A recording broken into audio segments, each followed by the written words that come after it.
Here I have Xiaomi Redmi Note 11s, and today I'm going to show you how to take a burst shot or the series of photos on this device. So first let's open camera, then tap here, go to its settings, and here in settings you have to find the option. Press and hold shutter button, and here select burst shot.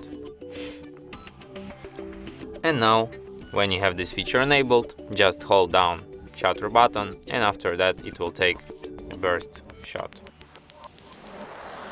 Like as you can see, I took like 20 shots here, just like this. So yeah, and that's it. Thanks for watching. If you find this tutorial useful, don't forget to hit that like button and subscribe to our channel.